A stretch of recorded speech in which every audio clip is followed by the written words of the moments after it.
1 തീമോത്തിയോസ് അദ്ധ്യായം 2. എന്നാൽ സകല മനുഷ്യർക്കും നാം സർവഭക്തിയോടും ഘനത്തോടും കൂടെ സാവധാനതയും സ്വസ്ഥതയുമുള്ള ജീവനം കഴിക്കേണ്ടതിന്, വിശേഷാൽ രാജാക്കന്മാർക്കും സകല അധികാരസ്ഥന്മാർക്കും വേണ്ടി യാചനയും പ്രാർത്ഥനയും പക്ഷവാദവും സ്തോത്രവും ചെയ്യണം എന്ന് ഞാൻ സകലത്തിനു മുമ്പേ പ്രബോധിപ്പിക്കുന്നു. അത് നമ്മുടെ രക്ഷിതാവായ ദൈവത്തിൻ്റെ സന്നിധിയിൽ നല്ലതും പ്രസാദകരവും ആകുന്നു. അവൻ സകല മനുഷ്യരും രക്ഷ പ്രാപിപ്പാനും സത്യത്തിൻ്റെ പരിജ്ഞാനത്തിൽ എത്തുവാനും ഇച്ഛിക്കുന്നു. ദൈവം ഒരുവനല്ലോ, ദൈവത്തിനും മനുഷ്യർക്കും മധ്യസ്ഥനും ഒരുവൻ. എല്ലാവർക്കും വേണ്ടി മറുവിലയായി തന്നെത്താൻ കൊടുത്ത മനുഷ്യനായ യേശുക്രിസ്തു തന്നെ.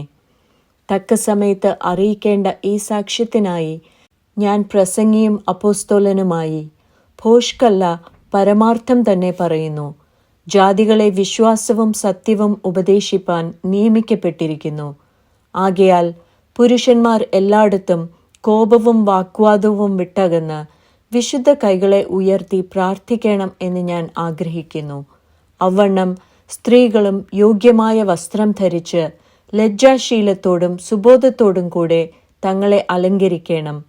പിന്നിയ തലമുടി, പൊന്ന്, മുത്ത്, വിലയേറിയ വസ്ത്രം എന്നിവ കൊണ്ടല്ല, ദൈവഭക്തിയെ സ്വീകരിക്കുന്ന സ്ത്രീകൾക്ക് ഉചിതമാകും വണ്ണം സൽപ്രവൃത്തികളെ കൊണ്ടത്രേ അലങ്കരിക്കേണ്ടത്. സ്ത്രീ മൗനമായിരുന്ന പൂർണ്ണാനുസരണത്തോടും കൂടെ പഠിക്കട്ടെ. മൗനമായിരിക്കാനല്ലാതെ ഉപദേശിപ്പാനോ പുരുഷന്റെ മേൽ അധികാരം നടത്തുവാനോ ഞാൻ സ്ത്രീയെ അനുവദിക്കുന്നില്ല. ആദാം ആദ്യം നിർമ്മിക്കപ്പെട്ടു, പിന്നെ ഹവ്വ. ആദാമല്ല, സ്ത്രീ അത്രേ വഞ്ചിക്കപ്പെട്ട് ലംഘനത്തിൽ അകപ്പെട്ടത്.